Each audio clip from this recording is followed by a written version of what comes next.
लेकिन इसके लिए आप एक फेक फॉलोअरशिप क्रिएट करते हैं और उसकी वजह से बाकी लोग भी आपके पीछे दौड़ जाते हैं। तो वो जो भीड़ में जो लोग वाकई टैलेंटेड है, जस्ट बिकॉज वो पीआर को पैसे नहीं दे रहे, अरे आप ऐसे ही किसी को जो भी मतलब आपके फंक्शन को अटेंड करने आया है, आप उसको बेस्ट एक्ट्रेस, मैंने उसकी शक्ल नहीं देखी आज तक, उसका सीरियल नहीं देखा, उसकी फिल्म नहीं देखी, आप कौन होते हैं उसको बेस्ट एक्ट्रेस देने वाले? तुझे अमीर बनने के मैं क्विक टिप्स बहुत जल्दी देती हूँ। ऐसा जिंदगी बोलती है कि you want to be rich, I'll give you this, I'll give you this।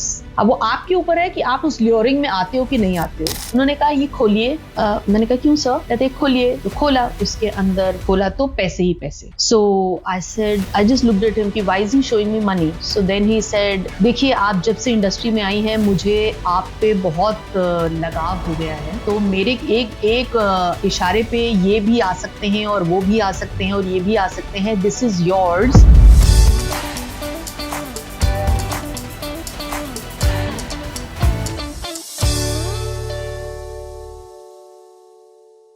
मेरा नाम है मानवी और आप देख रहे हैं द सोशल लाइट। आज का पॉडकास्ट बहुत ही इंटरेस्टिंग होने वाला है क्योंकि आज मेरे साथ एक्ट्रेस हैं, क्योंकि हमारे जो ऑडियंस है ना वो एक्टर्स का पॉडकास्ट सुन के बहुत खुश होती है। आज मेरे साथ है शालिनी कपूर जी। उनसे उनकी जो जर्नी है अब तक जो रही है उसके बारे में बात करेंगे और बहुत सारी चीज़ों के बारे में बात करेंगे। बहुत बहुत स्वागत है ma'am. Thank you so much, such a pleasure. Ma'am पहले तो मुझे ये जानना है, कोलकाता से मुंबई का सफर कैसे शुरू किया आपने?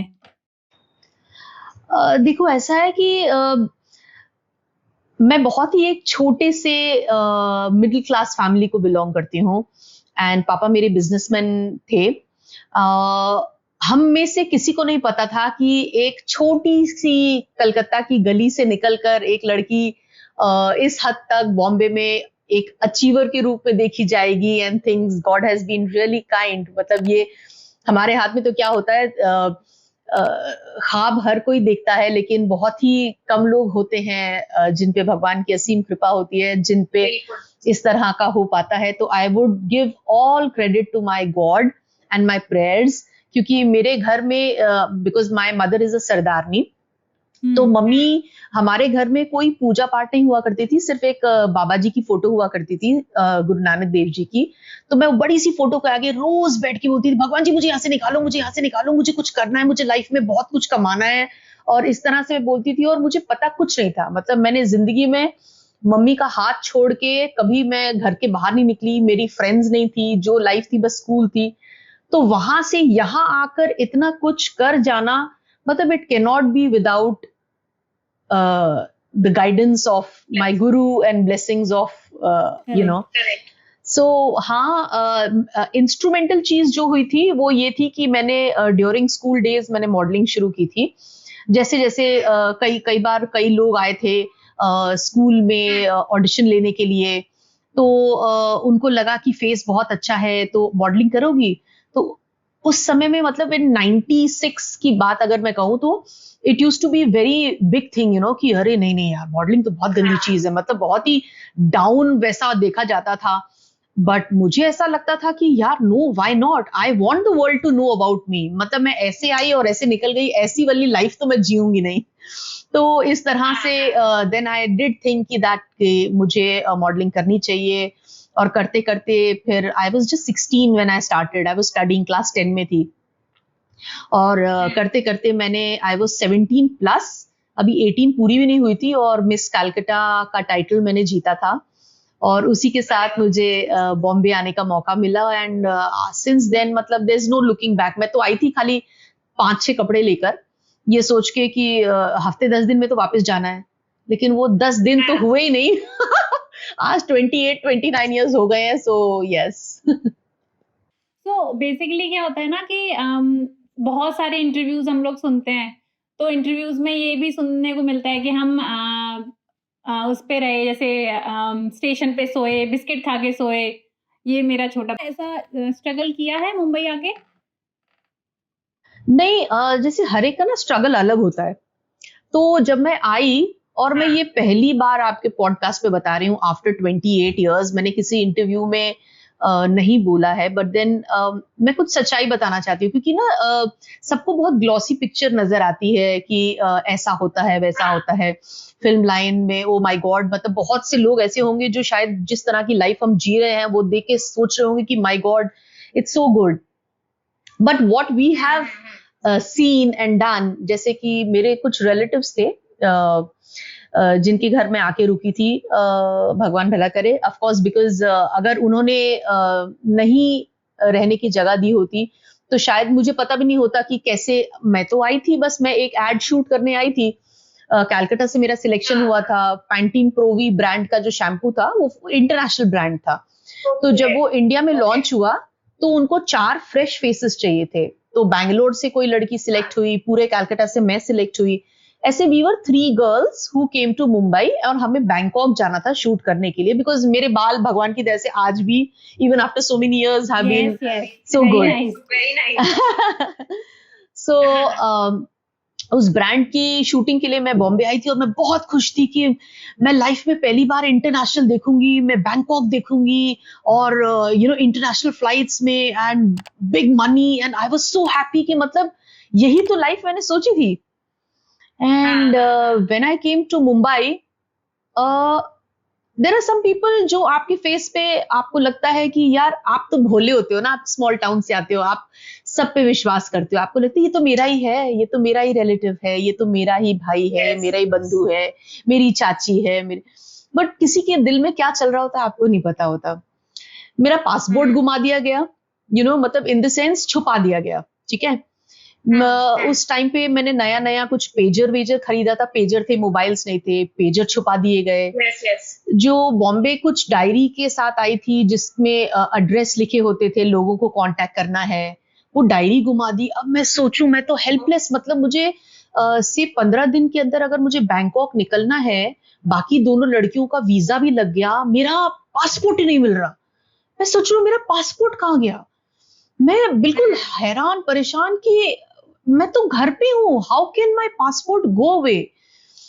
तो मैं, हमारे घर के पास एक साईं बाबा का मंदिर था जहां बैठ के मैंने बहुत प्रेयर की और बहुत रोई, बहुत फूट फूट के रोई कि भगवान या तो तुम मुझे ना इस तरह की कोई चीज दिखाते ही नहीं।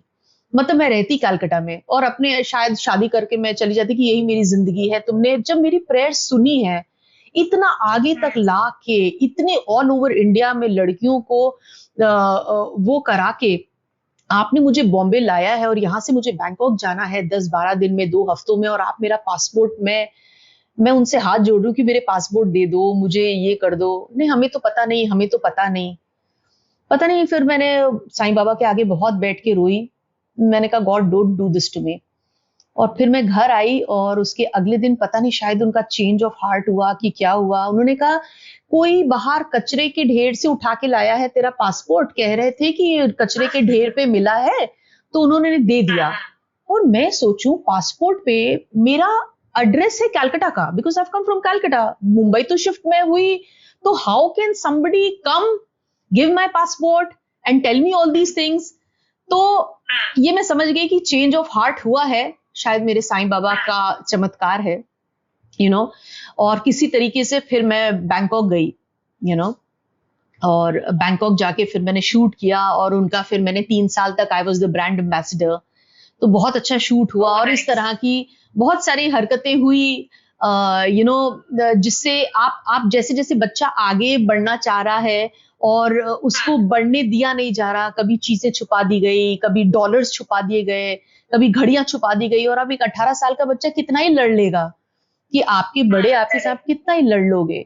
बट उस दिन मैंने अपने आप को कमांड दिया कि कम व्हाट मे, मैं पीछे हटने वाली नहीं हूं। भगवान ने मुझे मौका दिया है, मैं इस मौके को एनकैश करूंगी, और भगवान तुझे मेरी हेल्प करनी पड़ेगी। मतलब I always talk to God that you have to help me. बहुत जिद्दी हूं मैं, और ऐसे करते करते देखिए, लड़ते लड़ाते देखिए हो ही गए।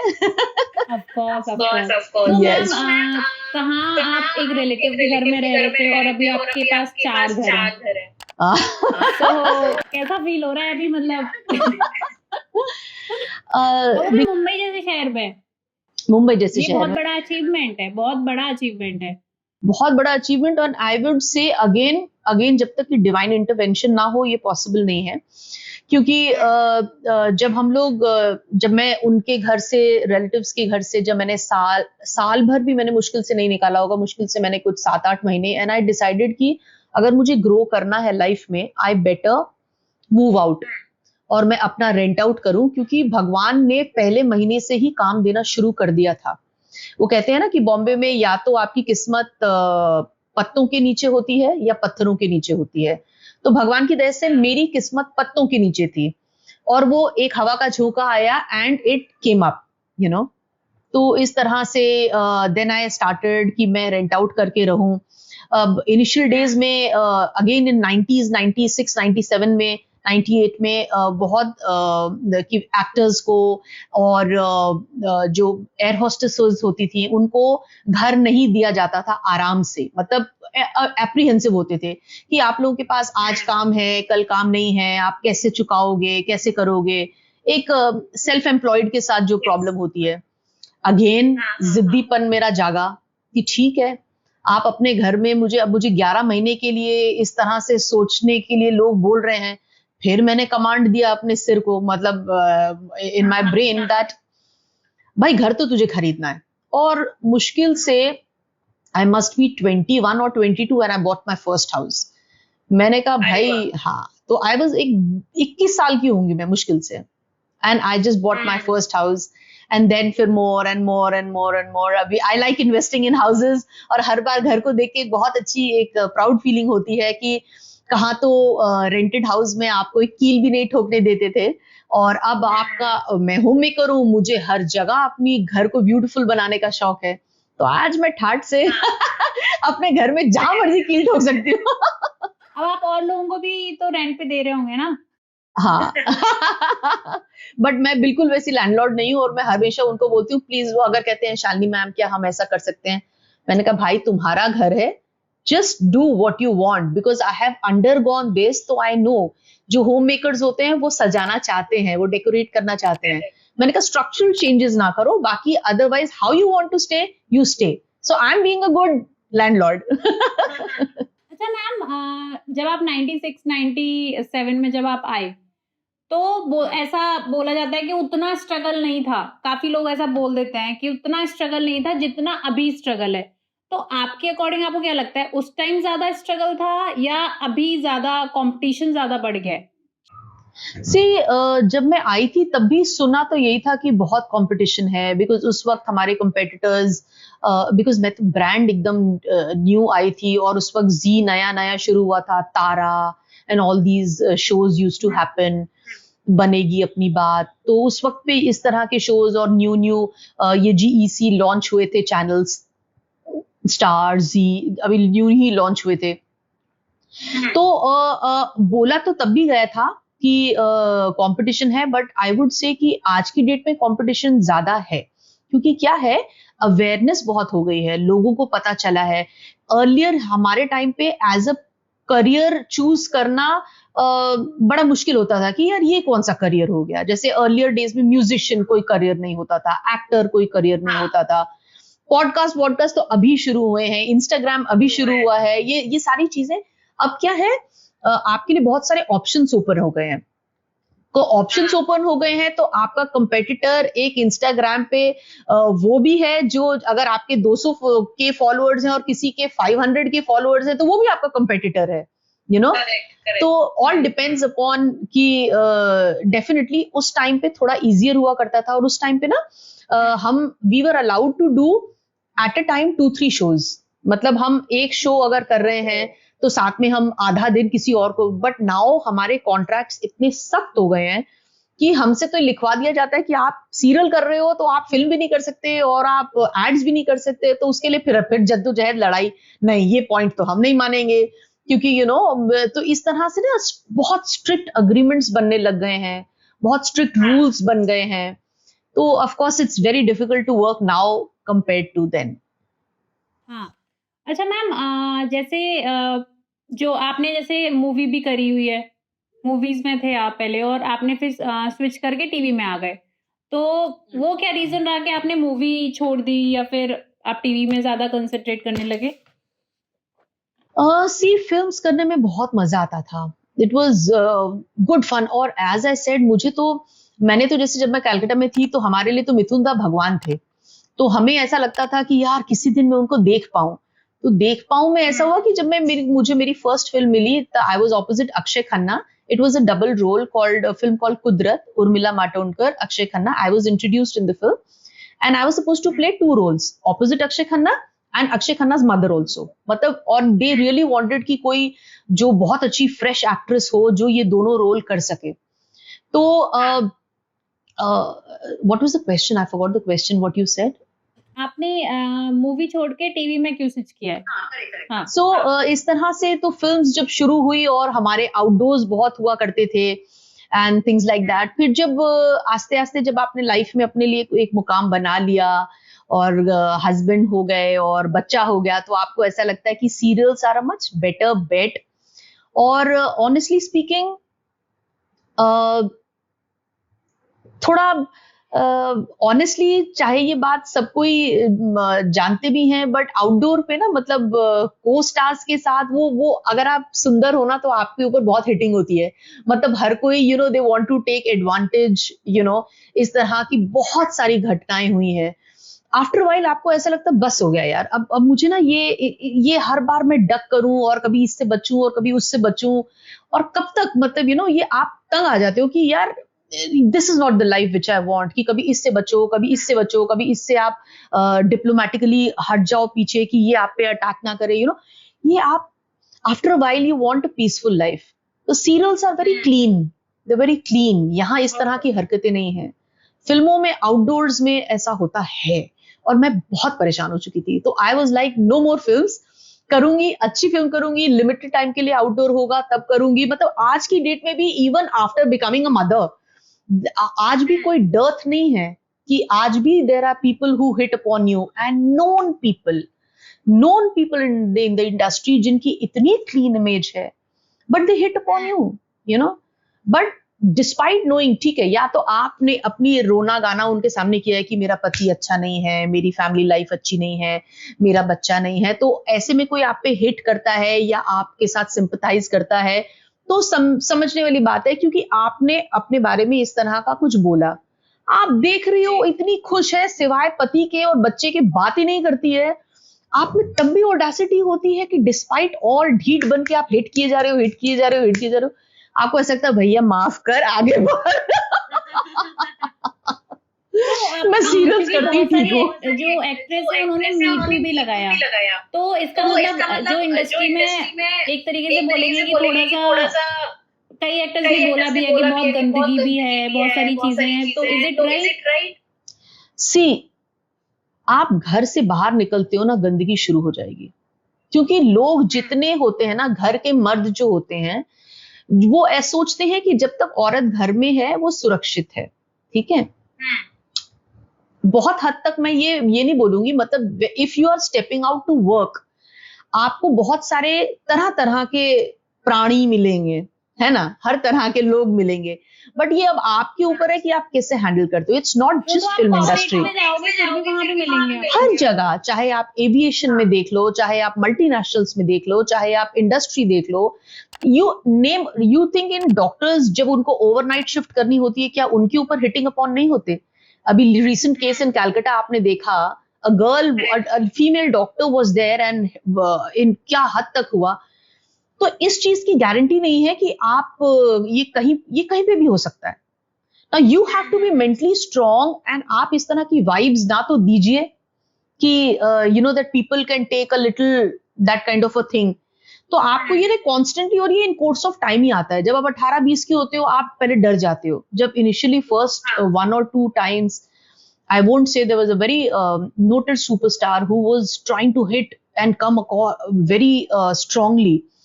मैं डर गई थी, मुझे समझ ही नहीं आ रहा था कि मैं क्या करूं. मैं रोती थी, मैं घबराती थी, मैं कहती थी मैं सेट पे कैसे जाऊंगी, उन्होंने फिर कुछ बोला तो मैं हैंडल नहीं कर पाऊंगी. तो मैं बहुत घबरा जाती थी, बिकॉज एक 18-20 साल का बच्चा जिसने माँ को छोड़ के कोई लाइफ नहीं देखी है, अपनी फ्रेंड के घर भी वो माँ को लेकर जाती थी, उसको जब काम करने के लिए जब वो बिग इसमें आई, ऐसी चीजें उसने देखी, तो इट वाज नॉट इजी. इंसान घबरा जाता है. लेकिन फिर आस्ते आस्ते आप घबरा घबरा के भी थक जाते हो कि यार बस घबराते ही रहना है क्या। फिर आप अपने माइंड को ये सिग्नल देते हो कि भाई डरने से तो काम नहीं चलेगा। What is the what is the act number 2? Act number 2 is get strong, tell them बेइज्जती होगी, ठीक है ना, अगली बार वो तुम्हारे साथ काम नहीं करेगा, ठीक है, बहुत बड़े सुपरस्टार हैं, आपके साथ काम नहीं करेंगे, तो यही लॉस है ना। बाकी जो लॉस अगर हो जाएगा, वो लॉस आप जिंदगी भर पूरा नहीं कर पाओगे। तो you have to choose between the two losses, is this loss bigger और is this loss bigger, and then take a decision. कई लोगों के लिए ये वाला लॉस इतना बड़ा लॉस नहीं होगा, शायद प्रोफेशनली लॉस ज्यादा बड़ा होगा। वो उस तरह का, जिस तरह की पोजीशन में कोई है, वो उस तरह के बारे में सोचता है। I chose the latter, I thought I should be doing serials, I should be coming back home, I should be spending time with my daughter, I should be spending time with my husband, so I chose my life, you know. Yeah. Ma'am क्योंकि जो सबसे पहली सीढ़ी होती है अगर किसी भी मूवी में या किसी भी सीरियल में जाना है, तो casting couch is the main. So casting couch में भी बहुत सारी इश्यूज आते हैं, मोलेस्टेशन वाले केसेस आते हैं, बहुत सारे एक्टर एक्ट्रेस बोल भी चुकी हैं कि बहुत सारी अलग अलग डिमांड करी जाती हैं। आपके साथ कभी ऐसा हुआ है? मेरे साथ देखिए, जैसे ये जो केसेस मैंने आपको बताए हैं, ये तो होता ही था। There is a very interesting case. आजकल सब कुछ ऑडिशन के थ्रू होता है। हमारे टाइम पे कास्टिंग के लिए we had to go to the office and सामने वो देखते थे, बात करते थे, कभी फाइनेंसर से मिलना होता था, कभी प्रोड्यूसर से मिलना होता था। ट्रेंड यही था कि this is the way we had to, casting ऐसी होती थी, ऑडिशंस नहीं होते थे। वो देख के बोलते थे कि हाँ, आई थिंक इस लड़की में इसका फेस अच्छा है, फेस कट अच्छा है, डायलॉग डिलीवरी अच्छी है, I think we can cast her. तो it used to be as simple as that. तो हमारे टाइम पे there was one very interesting case. तो एक फाइनेंसर थे। अच्छा, अब आपको कहीं से कॉल आया है तो आप जाओगे, आप मिलोगे, आपको पता नहीं वो ऑफिस कैसा है, आपको पता नहीं वो आदमी कैसा है। तो there was this financier, very noted financer. I went and I met and हम अपना पोर्टफोलियो वगैरह दिखा रहे थे और सब कुछ, सारी बातें हुई, पिक्चर्स दिखाते थे। ऑफ कोर्स उस टाइम पे ब्लो अप बड़े बड़े पिक्चर्स होते थे, तो वो दिखाते थे कि सर मैं बिग स्क्रीन पे ऐसे लगूंगी, उनको ये दिखाना होता था, यू नो। तो फोटोज हमने दिखाई। उन्होंने, उनके पास एक बहुत बड़ा ब्रीफ केस था, उन्होंने वो ब्रीफ केस खोला, उन्होंने कहा ये खोलिए। मैंने कहा क्यों सर? कहते खोलिए। तो खोला, उसके अंदर खोला तो पैसे ही पैसे। So I said, I just looked at him कि why is he showing me money? So then he said, देखिए आप जब से इंडस्ट्री में आई हैं, मुझे आप पे बहुत लगाव हो गया है, तो मेरे एक इशारे पे ये भी आ सकते हैं और वो भी आ सकते हैं और ये भी आ सकते हैं, this is yours, but just accept my you know think कि यू बिकम, और बहुत ढके शब्दों में कि आप मेरी फ्रेंड फॉर एवर बन जाइए। हाँ, फ्रेंड फॉर एवर का मतलब अब आप, उन्होंने ढके शब्दों में कहा। अब अगेन आप 22-24 साल के, आप डर जाते हो। पहला इंस्टेंस ये होता है कि आप डर जाते हो कि अब मैं यहां से उठूं कैसे। I just closed the briefcase and I said, sir, you're getting me wrong. I'm here for work. कहते तो मैं वर्क दे रहा हूं ना आपको। मैंने कहा sir, I want only work. And I put the briefcase down and I walked out. और इस तरह के बहुत ऐसे बड़े बड़े किस्से हुए कि कहीं मैं आपको नहीं बता पाऊंगी कि ऐसी चीजें जिसमें आप अगर मेंटली स्ट्रांग ना हो तो परीक्षा लेती है जिंदगी आपकी बार बार कि यार तुझे अमीर बनने के मैं क्विक टिप्स बहुत जल्दी देती हूं, ऐसा जिंदगी बोलती है कि you want to be rich, I give you this, I give you this. अब वो आपके ऊपर है कि आप उस ल्योरिंग में आते हो कि नहीं आते हो, आप ब्रीफ केस बंद करते हो कि नहीं करते हो। तो ऐसे बहुत सारे ब्रीफ केस हमने बंद किए हैं और बंद करते आ रहे हैं। मतलब ये अच्छी बात है और बहुत बड़ी बात है। सो मैम, मैं अब बात करना चाहूंगी फेक अवार्ड फंक्शंस पे, क्योंकि आमिर खान तक बोल चुके हैं इस बारे में कि बहुत सारी चीजें गड़बड़ होने लगी हैं अवार्ड फंक्शंस में, तो इसलिए वो नहीं जाते। आपके अकॉर्डिंग टीवी इंडस्ट्री में अगर अवार्ड फंक्शन होते हैं, क्या वहां भी ऐसे घपलेबाजी चलती है? देखो, घपलेबाजी, आई वुड से कि फेवरेटिज्म तो आपका हर जगह है। देयर इज नो प्लेस जहाँ पे फेवरेटिज्म नहीं है। और टीवी पे जब आप देखते हो तो टीआरपी बढ़ती है जब एक बड़ा स्टार, टेलीविजन स्टार या कोई भी आता है। सो दे ऑल्सो टेल देम कि ठीक है मैं आता हूं, लेकिन मेरा गेन क्या है, मेरा गेन क्या है, मतलब मुझे आप कौन सा अवार्ड दे रहे हो। तो आपको ना चाहते हुए भी आपको, मतलब आप डिजर्विंग हो, बहुत से लोग हैं जो डिजर्विंग हैं, उनको अवार्ड मिलता है। मुझे खुद को बेस्ट एक्ट्रेस अवार्ड बहुत बार मिल चुका है। बट आफ्टर अ पॉइंट मैंने ये मांडोली देखी, हमारे महाराष्ट्रन लैंग्वेज में, मराठी में मांडोली, मतलब ये ऐसी इस तरह से हुई कि अच्छा ठीक है आप आ जाइए मैम, तो बेस्ट एक्ट्रेस का अवार्ड ऐसे हो जाएगा। मतलब it was not just for television.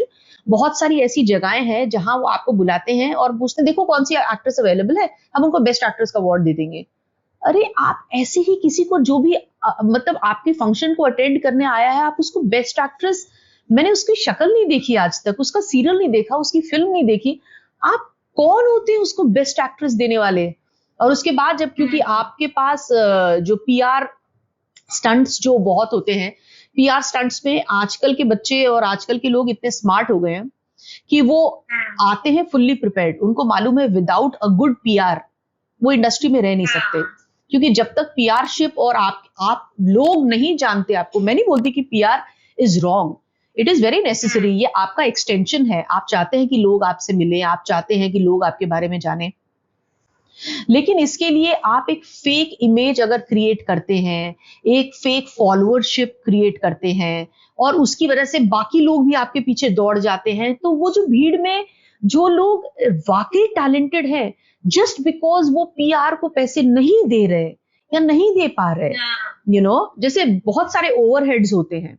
मतलब आपके ओवरहेड्स होते हैं कि आपको मालूम है घर में आपका राशन आना है, आपको मालूम है घर में बच्चे की फीस जानी है, आपको मालूम है कि आपका जो लोग रेंट पे रहते हैं उनको रेंट जाना है, तो बहुत सारे ओवरहेड्स होते हैं।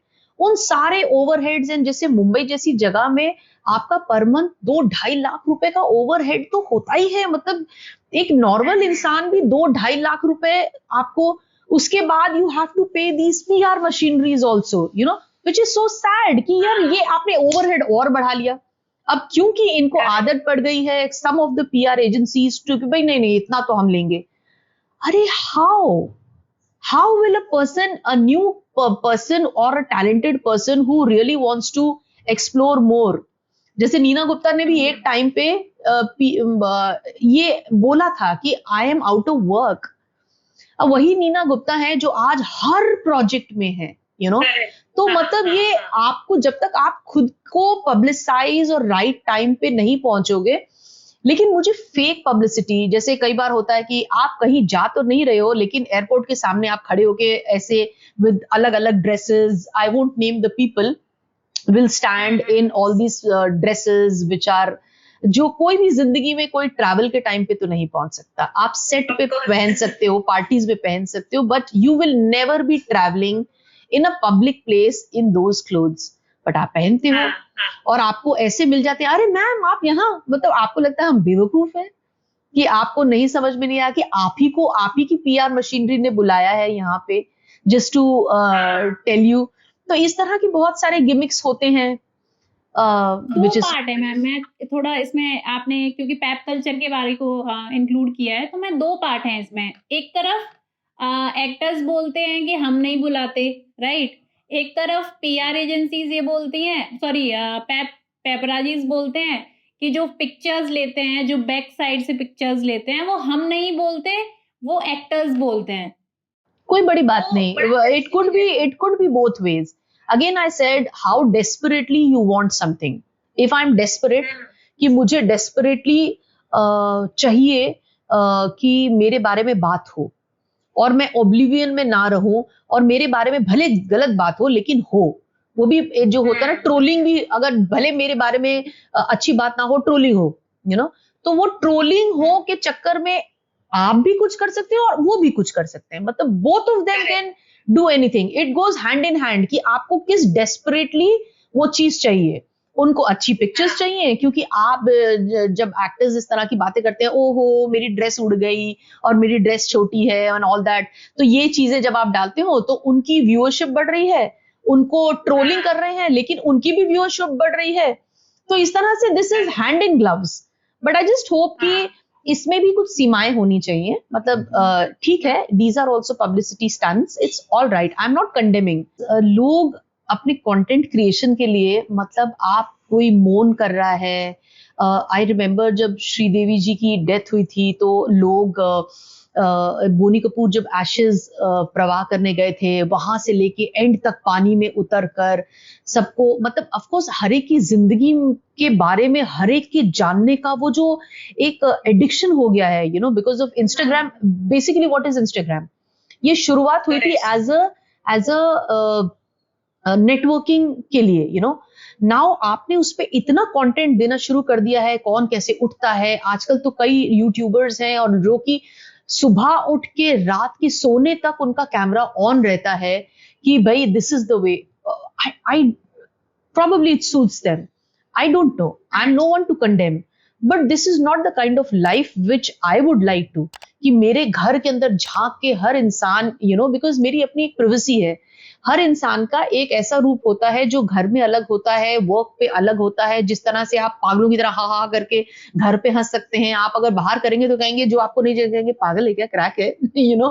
तो एक एक चीज होती है, एक प्रिवेसी होती है कि कई आपका इनर सर्कल होता है जिनके साथ। लेकिन अब आप जस्ट बिकॉज आप ये पैक कल्चर ऐसा शुरू हो गया है कि उनको सब दिखाना होता है। किसी की डेथ हो रही है तो कौन कैसे रो रहा है। अब जो रो रहा है उसका फेस डिस्टॉर्ट होगा, वो फेस रोएगा, आप उसके को रोते हुए कोई सुंदर नहीं लगता है। तो इन दैट केस आप तब भी उसके कैमराज ले लेके जाएंगे और करेंगे। It's really sad. मतलब एटलीस्ट किसी को मॉर्निंग पे just let them be. As I said, मैं एक पेपराजी का ही एक इंटरव्यू सुन रही थी, उसमें उन्होंने एक अजीब बात बताई। उन्होंने ये भी बताया कि कुछ सेलिब्रिटी मतलब किसी की डेथ सेरेमनी पर भी जाके बोलते हैं कि हमें कैप्चर करो। अगेन एज आई सेड, हर तरह के भांति भांति के प्राणी हैं। You know, I still remember कि I was doing this film call Dhadak, जो कि श्रीदेवी की बेटी जो है वो लॉन्च हो रही थी, Janhvi Kapoor. I was playing her mother. Dhadak was a very very hit film. But during the film, और उन्होंने अपनी माँ को खोया है towards the end of the film. तब फिल्म की शूट जस्ट खत्म हुई थी कि होने वाली थी, आई डोंट रिमेम्बर। इस बात को 5-6 साल हो चुके हैं, ज्यादा ही। तो जब we had just, I was at home, और सुबह जब हमें न्यूज मिली कि Sridevi ji has passed away, तो पैपराइजीज के इतने फोन मुझे आए, इतने phone, because everybody knew I am playing Janhvi Kapoor's mom. तो कई कई ऐसे, उस वक्त मुझे कंजेंटिवाइटिस हो रखा था, मेरी आंखें फूली हुई थी, मतलब वो लाल होके वो हो रखी थी। बट दे वांटेड कि आप कोई बाइट दीजिए, मतलब you give us a bite on the thing. मैं कह रही हूँ यार मेरी आंखें सूजी हुई है, मैं कैसे, मैं कैमरा के सामने नहीं आ पाऊंगी। एक तो वैसे ही सदमा था कि Sridevi ji was my role model, I used to like her. अभी अभी ये हुआ है, आपको अगर मेरी टिप्पणी चाहिए, बट ऑफ कोर्स उनको उसी वक्त चाहिए, क्योंकि ये तो जब तक ताजा है, उनको जब तक कि श्रीदेवी की on screen mother has talked like the Janhvi's on screen mother is, you know. तो अगर आप मेरे इंटरव्यू देखोगे ना, मतलब इन यूट्यूब पे, if you go back and see, मैंने चश्मा पहना हुआ है। मेरे घर से वो जा नहीं रहे थे जब तक I did not give a bite, and I went to the garden, I put on my glasses and I did my interview, because मेरे घर पे, मतलब they were like, we are not leaving without a you know bite. तो इन conjunctivitis में चश्मा पहन के मैंने वो सारे इंटरव्यूज किए हुए हैं, you know, so इस तरह की चीजें what do we do, you know. उसका चक्कर है बाबू भैया। so मैम, आपने जैसे धड़क का जिक्र किया, धड़क 2 में आपको कॉल नहीं आया? बिकॉज वो पूरी कास्टिंग ही अलग है, कंप्लीट कास्टिंग इज डिफरेंट। कोई भी वो नहीं है, ना आशुतोष जी हैं, ना मतलब the whole cast is only different.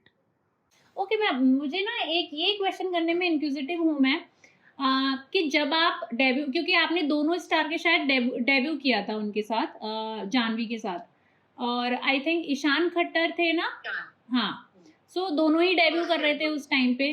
So I just want to know कि जब आप एक एक्टर का डेब्यू कर रहे होते हैं और जब आप एक सक्सेसफुल एक्टर हो जाते हैं, दोनों में आपने कभी कोई डिफरेंस देखा है?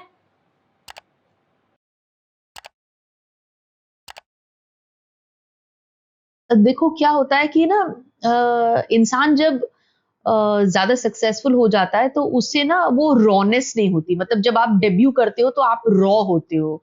आप उठ के अपनी चेयर देते हो, मैम प्लीज कम, क्योंकि आपको लगता है ये तो बहुत बड़े सपोर्टिंग कास्ट है और आप प्लीज बैठिए, आर यू कंफर्टेबल, तब इस तरह की।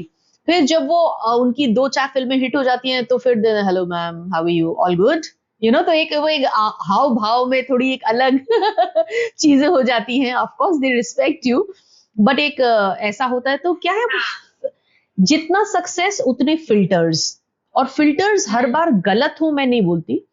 फिल्टर्स कई बार आपको प्रोटेक्ट भी करते हैं, क्योंकि कई बार ऐसे लोग होते हैं, जैसे जब हम इंटीरियर में शूट करने जाते हैं, सपोज वहां पे लोकल जैसे घर है, वहां पे हम शूट करने जा रहे हैं, सपोज कोई हवेली है या कोई बंगलो है जहां हम शूट करने जा रहे हैं। तो गुजरात अभी recently when I had gone, I was shooting at some place, और जब आप थक जाते हो इन बिटवीन शॉट्स आप बैठते हो, तो उन्हीं वो हायर पे लिया हुआ था घर।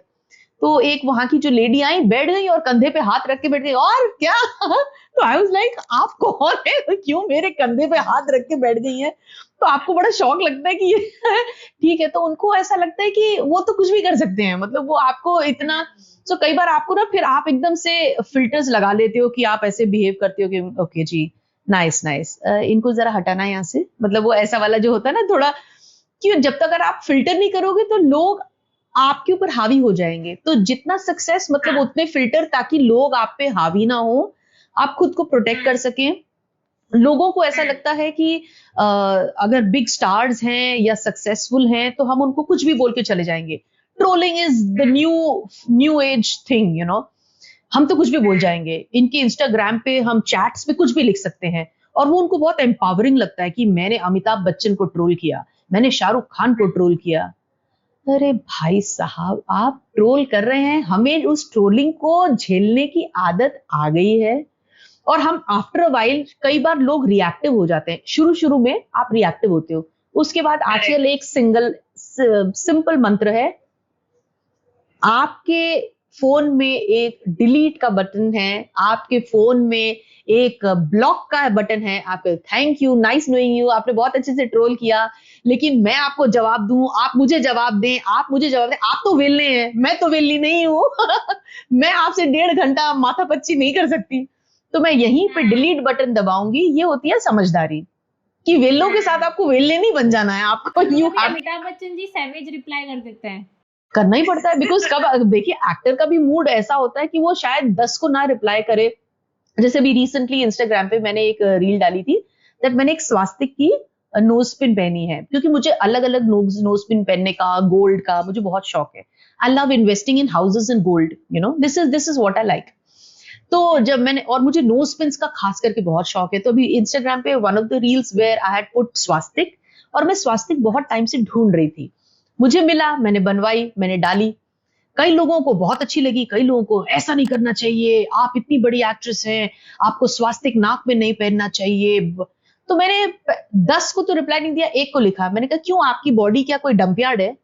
आप अपनी बॉडी को रिस्पेक्ट नहीं करते हो क्या? इतनी गंदी चीज हो गई आपकी बॉडी, तो आपकी होगी भैया, हमारी तो नहीं है। हम तो अपनी बॉडी को बहुत अच्छे से रखते भी हैं, स्पिरिचुअली भी फीड करते हैं, भगवान के नाम से जब से भी फीड करते हैं।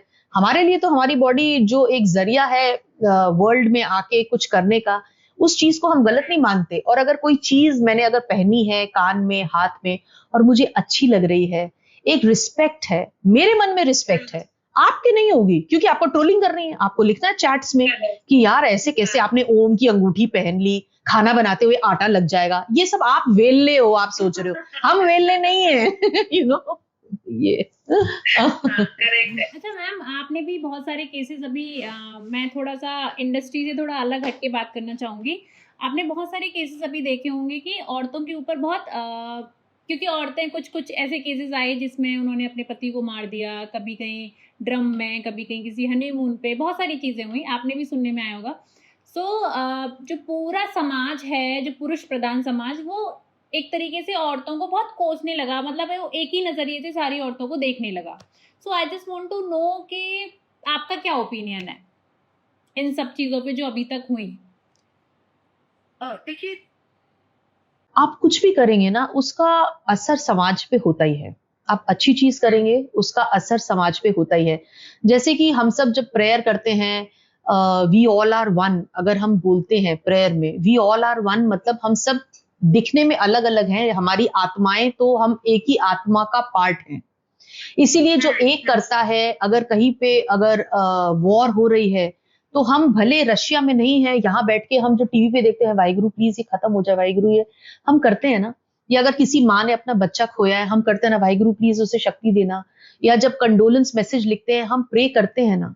हम इस तरह से ये वैसे ही, तो वैसे ही ये जो मॉब कल्चर है, this is called mob culture, कि अगर एक चीज हुआ उससे आप इतना प्रभावित हो गए कि आपको लगा कि आपने सबको उसी आंखों से देखना शुरू कर दिया, है ना। I won't say that this is wrong, because ये सबके साथ होता है। लेकिन कितनी जल्दी आप अपनी सेंसेस में वापस आते हैं कि नहीं, हर कोई ऐसा नहीं है। जैसे तो बहुत सारे लोगों ने आपके साथ चीटिंग की होगी, फ्रॉड किया होगा, बहुत लंबे समय तक आप ये सोचते हो कि यार पूरा world is like that, you know.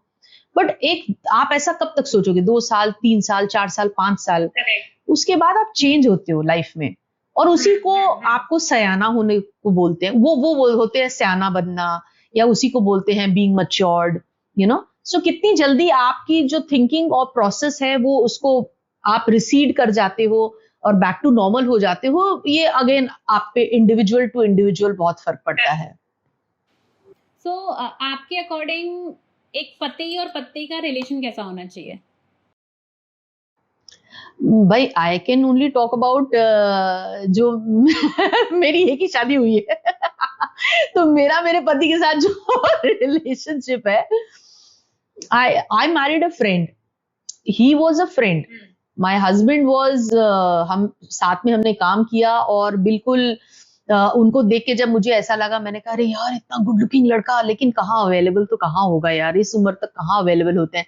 हम सभी मतलब 29-30 में थे, हमें ऐसा लगा कि यार हमारे स्कूल में सबकी शादियां हो चुकी हैं, अपनी हुई, हम देख रहे थे, उसे लगा हाय बड़ी सुंदर है और, लेकिन कहाँ शादी हो चुकी होगी, यू नो। तो हम ना उसने अप्रोच किया ना मैंने अप्रोच किया, थिंकिंग कि उसकी तो शादी हो चुकी होगी, मेरी तो हो चुकी होगी। But slowly and gradually friendship बढ़ी, और फिर बातचीत हुई, फिर लगा ये तो दोस्त है, चलो ये शादी मटेरियल नहीं है, लेकिन दोस्त है, यू नो। सो दोस्त के साथ उठना बैठना खाना पीना, जबकि मेरे पेरेंट्स ने जब मैट्रिमोनी के जो एड्स दिए थे इन द पेपर, और जब लड़के रिस्पॉन्ड कर रहे थे, तो रोहित ही मेरे साथ जाते थे लड़के देखने, यू नो, कि अच्छा ये लड़का पसंद आया। हाँ, तो मिस इस हद तक की फ्रेंडशिप।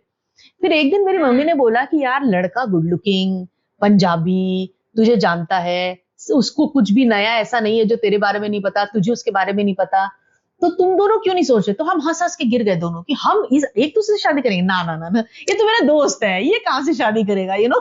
तो ऐसे करते करते, हंसी मजाक में करते करते, लड़ते वड़ते, दोस्ती में लड़ाइयां भी बहुत होती है, लड़ते झगड़ते शादी भी हो गई जी। तो आज टचवुड 17 इयर्स ऑफ मैरिज हो गई है एंड 2 इयर्स ऑफ डेटिंग, तो टचवुड।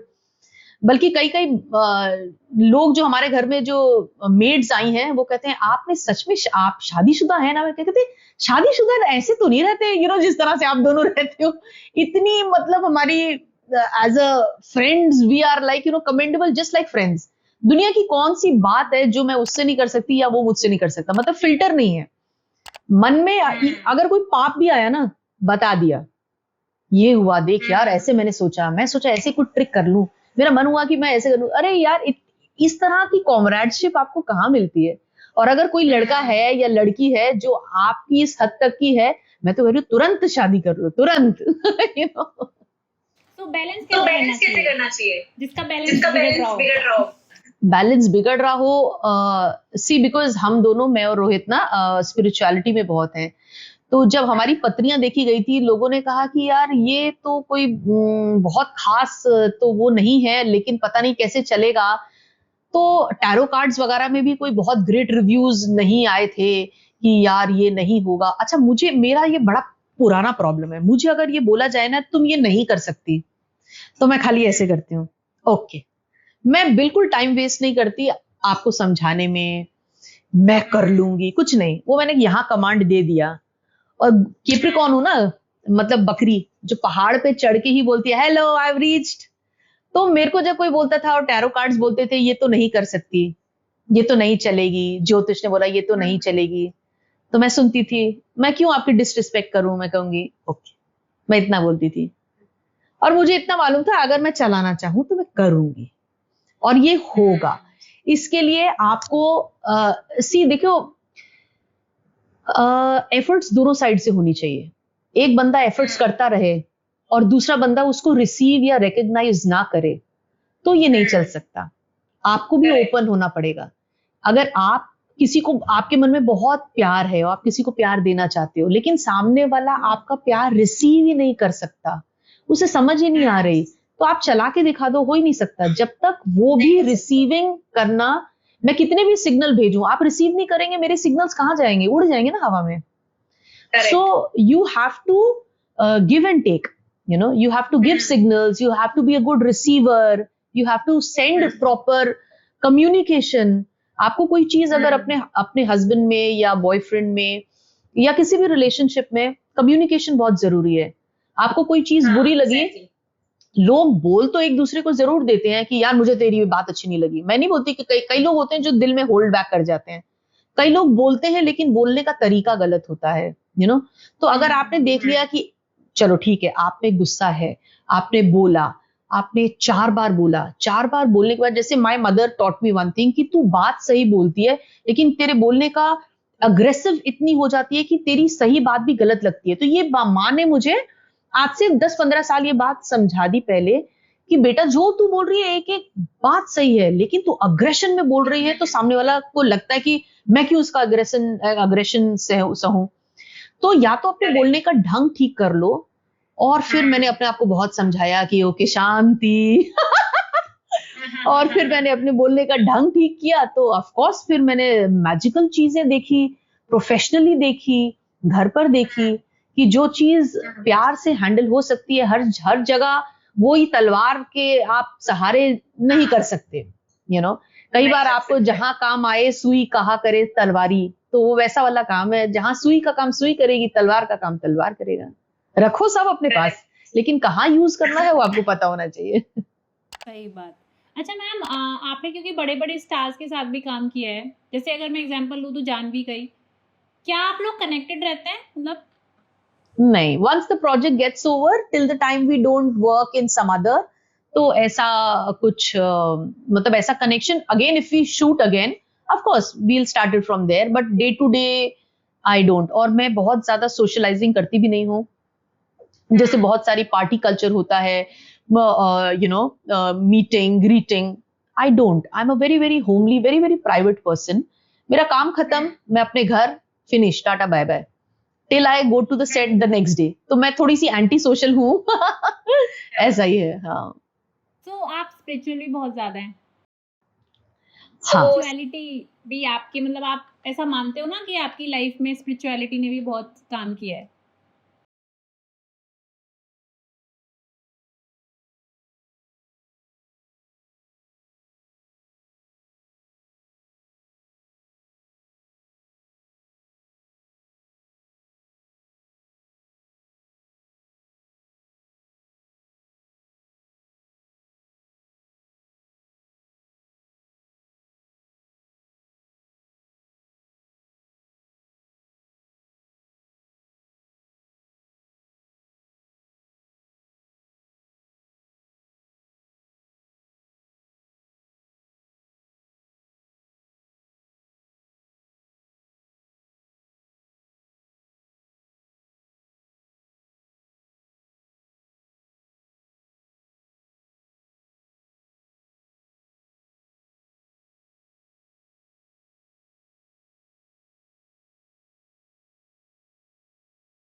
आपने कई बार मुझे बताया अभी इंटरव्यू में कि आप बहुत होमली हो, आप कुकिंग भी आपको पसंद है? Love cooking. ये मेरा कुकिंग तो मेरा स्ट्रेस बस्टर है। मतलब मैं दुखी हूँ, स्ट्रेस बस्टर है मेरा। मतलब जब मैं दुखी हूँ तो भी मैं कुकिंग करती हूँ और मेरा मूड ठीक हो जाता है, और अगर मैं खुशी में हूँ फिर तो खाना तो बनेगा ही बनेगा। मतलब बिल्कुल माय स्टाइल। और मुझे मुझे खाना बनाना, लोगों को खिलाना, और in case if I go to a restaurant और अगर मुझे कोई डिश अच्छी लगी तो आई विल मेक श्योर कि मैं उसको घर पे बना के ही दम लेती हूँ। अब मेरे हस्बैंड को सिर्फ इतना बोलना होता है, ये अच्छा है, और मैं खा के, because I am a good cook, तो मैं अपना खाना मैं कहती हूँ बन जाएगा। मतलब जैसे होता है ना कि इंजीनियर बोलता है हाँ सर ये बन जाएगा, तो कहती बन जाएगा। सो जब तक मैं वो घर पे बना ना लूं मुझे चैन नहीं मिलता, कि मतलब आपको क्या लगता है कि आप सबसे अच्छा क्या बनाते हो? मैं सब कुछ अच्छा बनाती हूँ। मतलब जो भी, मतलब बस वो उस वक्त क्या मैंने देखे हैं। मतलब ऐसी वाली कोई रेसिपी हो जो आप अपने जो फॉलोअर्स है उनको बताना चाहो? I cook pasta very well. I cook Bengali mithai very well. I cook paneer very well. Starters, sizzlers.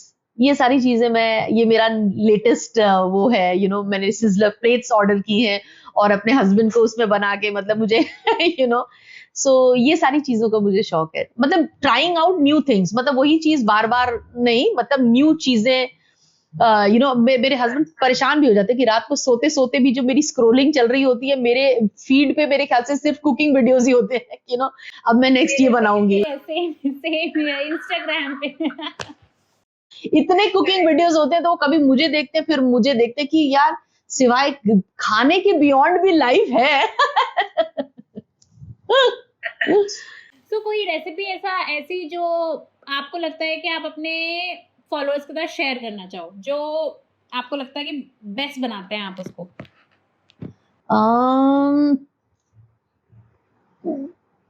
वैसे तो बहुत सारी हैं, क्या मैं बताऊं। मतलब क्विकेस्ट, जैसे pasta is also little lengthy process. White sauce बनानी पड़ती है, फिर पास्ता वो करना पड़ता है। मेरा सिर्फ ये है कि जो पास्ता, मैं ना हमेशा थोड़ा सा हट के कुछ करना चाहती हूँ। जैसे सम पीपल को पास्ता, तो मुझे पास्ता एंड व्हाइट सॉस बहुत पसंद है। तो व्हाइट सॉस प्रिपरेशन के टाइम पे जब मैं बाकी सब कुछ करके जब पास्ता डालती हूँ तो उसमें बहुत सारी शेजवान सॉस डालती हूँ, सो विच इज नॉर्मली जब आप होटल में जाते हो तो आपको उसमें सॉस नहीं, व्हाइट सॉस व्हाइट ही रहती है, लेकिन अगर आप उसमें 3-4 बड़े चम्मच शेजवान सॉस और म्योनीज अगर आप डाल दो ज्यादा, तो it becomes more smoother and it becomes more this thing also. और अगर आप नॉन वेजिटेरियन हैं तो आप उसके ऊपर कुछ और मतलब इस तरह के डाल सकते हैं, सॉसेजेस डाल सकते हैं। It will make it more interesting. Vegetarians आ जाए तो भी ठीक है, नॉन वेजिटेरियंस वो। और आपकी डिश थोड़ी हमेशा हटके इसलिए होनी चाहिए कि आप उसमें अपना स्पेशल तड़का देते हैं। तो like when I make pasta I make sure कि white sauce has a lot of mayonnaise, it has a lot of Schezwan sauce. या so thank you so much ma'am अपना कीमती वक्त देने के लिए। Thank you so much.